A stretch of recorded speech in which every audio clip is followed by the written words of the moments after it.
बहू ने देख लिया। पोता बोला दादा लाओ मेरे को दो। दादा के पलंग पर बैठा पोता, पांव लंबा, गोदी में दादा के पांव, और बैठ के तकिया से और 5 मिनट में करके दे दिया। दादा ये देखो चालू हो गया। देखो दादा ने जो फोन पे बात करी, गजब गजब।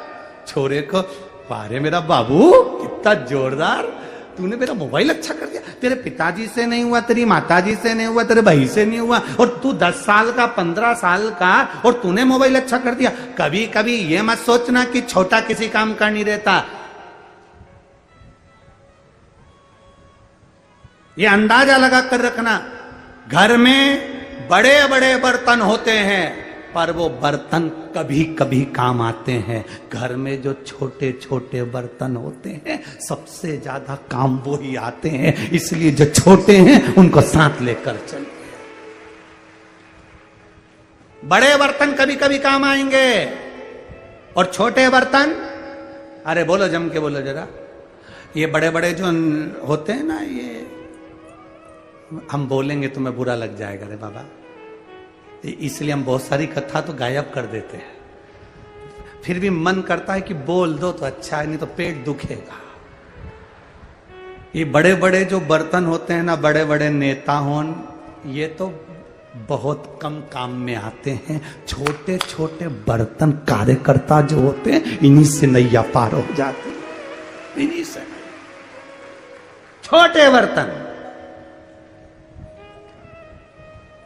अब बड़ा बर्तन कितना काम आ रहा है। ऊपर से ऑर्डर लिख दिया कलेक्टर साहब ने, नीचे से ऑर्डर कर दिया एसपी साहब ने, उससे नीचे गया एसडीएम साहब, उसके नीचे गया टीआई साहब, और बाकी का जो ये सारा झमेला झेल रहा है वो ऊपर वाले झेल रहा है। ये बेचारे जितने खड़े थे सब छोटे बर्तन थे, तो कथा का पूरा पानी झेल के ले गए। छोटे बर्तन, बड़े बर्तन नहीं, छोटे बर्तन। छोटे को साथ लेकर चलो। कभी मत सोचो कि बड़े काम आएंगे, ना ना, छोटे भी काम आएंगे। इसलिए हमारा सनातन धर्म में ब्राह्मण, क्षत्रिय, वैश्य, शूद्र, इन सबको एक जगह पर लेकर आते हैं। सनातन धर्म में कोई अलग नहीं। सनातन धर्म में कहा जाता है ये 4 चौकी के 4 पाए हैं, ये हैं तो हमारा सनातन धर्म टिका हुआ है। छोटे से लेकर बड़े तक सबको साथ कर चलना है। घर में जब कोई काम होता है, फंक्शन होता है, बड़े सोफे पर बैठे रहते हैं, काम तो छोटा ही करता है। मामी जी भोजन ला दूं, काकी जी रोटी ला दूं, पोछा लगा दूं, कपड़े उठा दूं, सामान रख दूं, छोटा काम आता है। छोटे बर्तन हर जगह काम आ जाएंगे, बड़े बर्तन किसी काम के नहीं। शादी में दहेज में तुम्हें इतने सारे बर्तन मिले, दहेज में बड़े बड़े बर्तन मिले, तुमने कितने बर्तन दहेज के आज तक निकाल के रखे? बोलो जी जियो, दहेज के सारे बर्तन निकाले क्या? नहीं, दहेज के सारे बर्तन बोरे में बंद रखे हैं। पर जैसे ही मेहमान ज्यादा बढ़े, जा वो बोरे में से छोटा वाला प्लेट कर लिया, तो जा छोटी प्लेट निकाल ला, चम्मच निकाल ला, जल्दी जा, छोटी प्लेट, छोटी चम्मच, छोटा सामान, छोटी वस्तु निकाल कर लिया। इसलिए शिव महापुराण की कथा कहती है, जितने छोटे बनकर अपनी जिंदगी को जियोगे, उतने परमात्मा के करीब बने रहोगे, उतने नजदीक में रहोगे। छोटे बर्तन काम, बड़े नहीं। वो एक लाइन बोलते हैं सब लोग, बड़ा हुआ सो जैसे पेड़ खजूर, पंथी को फल लगे, क्या फायदा? छोटे बनकर जिंदगी को जीना एक आनंद का विषय है, आनंद का विषय। सिंदूर ने कह दिया छोटा है, ये छोटे से बच्चे को जाओ भोजन करा दो। गजानन भोजन करने बैठे, सिंदूर ने कह दिया जिमाओ छोटा सा। अब इनको क्या मालूम था वो छोटा बड़ा भारी था। एक बार में जितना परोसा गया था वो तो एक ही बार की थाली उठा के निपटा गया। दूसरी बार परोसा वो भी खा गए, तीसरी बार परोसा वो भी खा गए, जितना सिंदूर के यहाँ का भोजन था सारा खा गए। द्वारपाल दौड़ कर जाकर बोले सिंदूर महाराज वो तो पूरा खा गया, कुछ नहीं बचा। सिंदूर के मैं राजा महाराजा, क्या कमी, लाओ और दो। वो और खा गया। आखिरी में सिंदूर को लगा मैं पार्वती जी का हाथ पकड़कर इसलिए ला रहा था कि उनके घर में औलाद ना हो। ब्रह्मा जी ने कहा गणेश जी का प्रागट्य होगा और तेरे प्राण हरेगा। सिंदूर की बुद्धि में आया ये कहीं गणेश तो नहीं है, गणेश तो नहीं। तब सिंदूर उस बालक के साथ में युद्ध करने के लिए आतुर हुआ।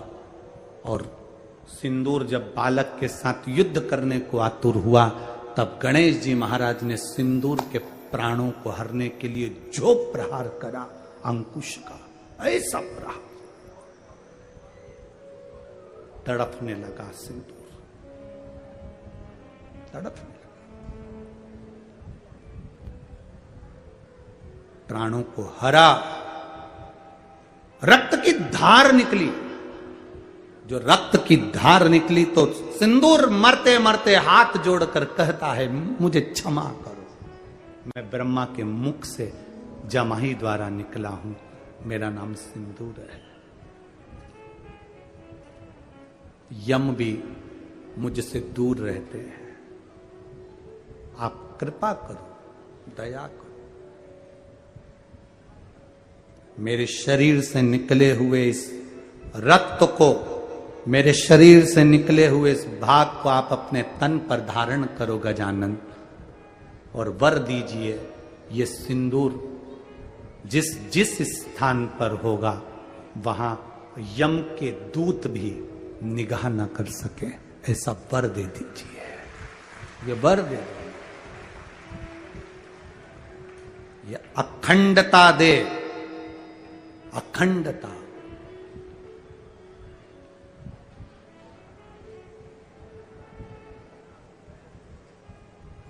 तुमने मेरी माता का हाथ का स्पर्श किया है? सिंदूर कहते हैं मेरी मृत्यु आपके द्वारा लिखी थी, इसलिए मैं पार्वती माता को लेकर जा रहा था, पर आज मैं सिंदूर गजानन आपके चरणों को मस्तक रखकर ये मांगना चाहता हूं कि जिस नारी के मांग में मस्तक पर ये सिंदूर रहेगा उस नारी का सौभाग्य अखंड रहेगा। ये वर दे दो, अखंडता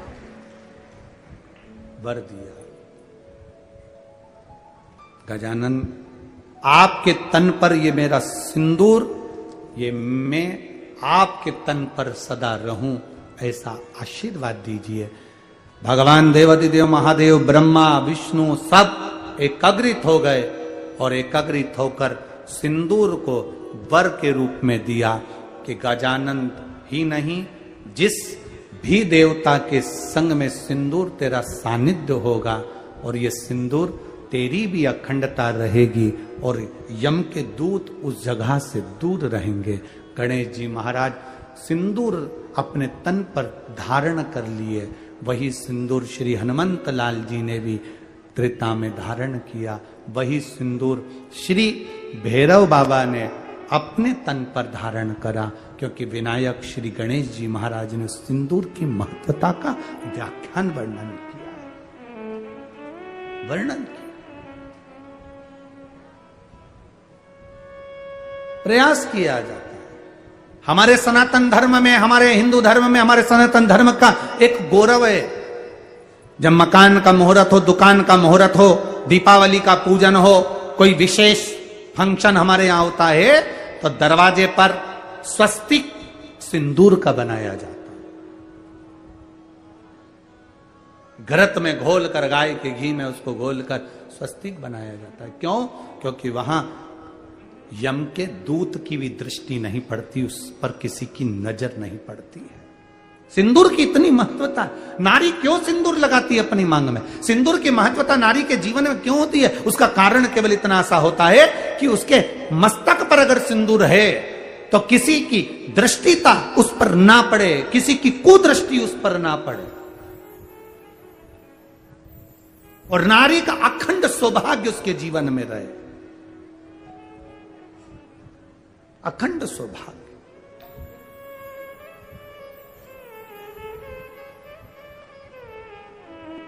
दो चीजें बड़ा भारी होती है, एक मांग का सिंदूर और एक गले में पड़ा हुआ मंगल, जम के बोलो जम, मंगल सूत्र।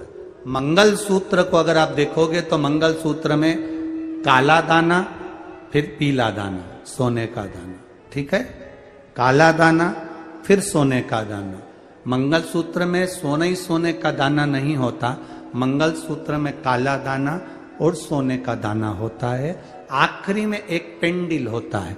मंगल सूत्र हमारे को, स्त्री को जब शादी का समय होता है, उसका पति उसके गले में जो मंगल सूत्र पहनाता है, उस मंगल सूत्र में काला पीला, काला फिर सोने का, काला फिर सोने का दाना, फिर पेंडिल होता है। वो मंगल सूत्र शादी के मंडप में पति पत्नी को क्यों पहनाता है, उसका एक कारण होता है, पति पत्नी के गले में मंगल सूत्र देते समय कहता है, इस मंगल सूत्र को देख लो, इसमें काला धागा है तो एक पीला दाना है, मतलब अपनी जिंदगी पूरी एक जैसी कभी नहीं रहती, जीवन में काले दिन भी आते हैं तो सोने जैसे चमक वाले दिन भी आएंगे, और जीवन को हमें जीना है।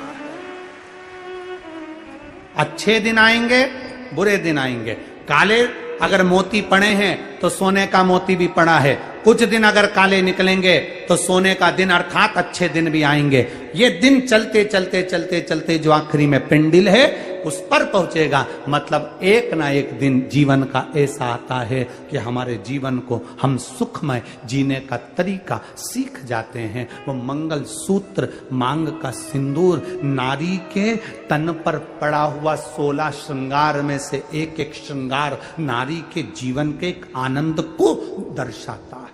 आनंद, वो एक आनंदता का प्रदान करता है।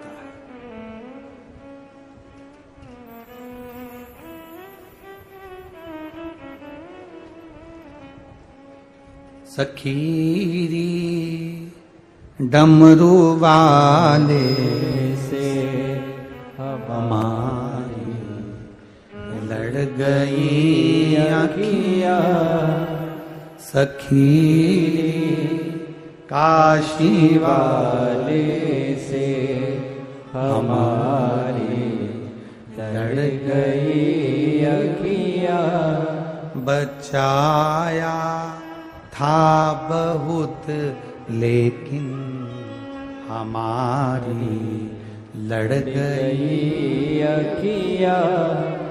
शिव तत्व कह रहा है, भगवान शंकर का संवाद कर रहा है। सिंदूर के जाने के बाद में भगवान देवाधिदेव महादेव ने भगवान विनायक को, भगवान गणेश को अपने गले से लगाया। सहजता नहीं है मां, भगवान विनायक को गले से, हृदय से। समय आया, आगे वर्णन आता है, ब्रह्मा जी ने सृष्टि की रचना करी।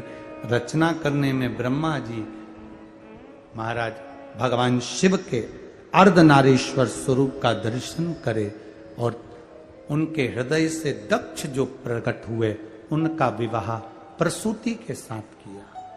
प्रसूति, जिस प्रसूति ने अपने गर्भ से कई कन्याओं का जन्म दिया, आखिरी में दक्ष प्रजापति ने माता का स्तुति कर कर एक कन्या और मांगी, मुझे एक कन्या का और जन्म हो जाए। मां भवानी ने, मां दुर्गा ने, मां देवी ने कहा तुम्हारे घर में पहले से 60 कन्याएं जन्म ले चुकी है, एक कन्या और मांग रहे हो, क्यों? तो दक्ष प्रजापति ने कहा बेटा एक कुल को तारता है और बेटी 2 कुल को तार देती है, इसलिए बेटी का जीवन एक आनंद का जीवन है, आनंद का जीवन। मेरी जीजियों, कभी अगर आप किसी डॉक्टर से राय लेना तो वो आपको बताएगा, पुत्र के जन्म देने वाली मां की उम्र 5 वर्ष कम हो जाती है और बेटी को जन्म देने वाली मां की उम्र 2 वर्ष बढ़ जाती है। बेटी, किसी डॉक्टर से आप पूछना, किसी साइंस वाले से आप बात करना, कभी नेट पर सर्च करना कि बेटे के जन्म देने वाली मां और बेटी को जन्म देने वाली मां के जीवन का एक चरित्र का स्मरण करिए। बेटी को जन्म देने वाली मां साधारण नहीं, बड़े भाग्यशाली हो जिनके घर में बेटी जन्म लेती है, बड़े भाग्यशाली हो, किस्मत वाले, बहुत प्रबल किस्मत वाले हो आप जिनके घर में बेटी ने जन्म लिया है। महाराज,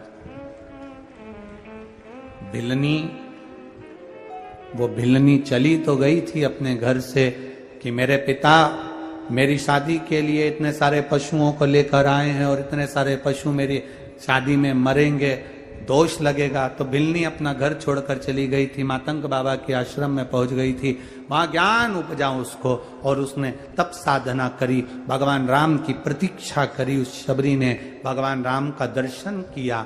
ईमानदारी की बात का स्मरण करिएगा, शबरी मां को जब राम जी का दर्शन हुआ, सबसे ज्यादा प्रसन्नता अगर किसी को थी तो शबरी के माता पिता को थी कि हमारी बेटी ने राम का दर्शन कर लिया।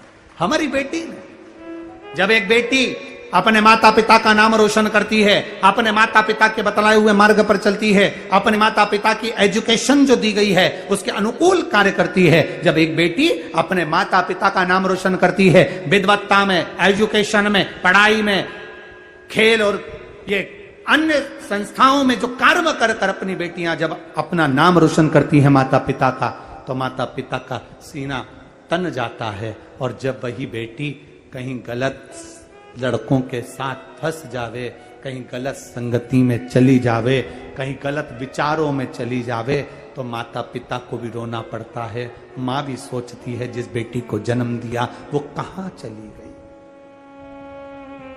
दक्ष प्रजापति ने मांगा, माता देवी से कहा कि मुझे एक बेटी का जन्म हो जाए, एक बेटी दे दी। बेटी कहाँ से आएगी? तो कहा कि मैं स्वयं बेटी के रूप में जन्म लूंगी। माता प्रसूति के गर्भ से सती मां प्रकट हो गई, प्रसूति के गर्भ से।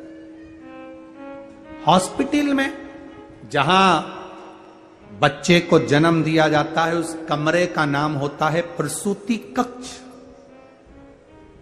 दक्ष प्रजापति की पत्नी के नाम से आज भी वो कक्ष है, प्रसूति कक्ष।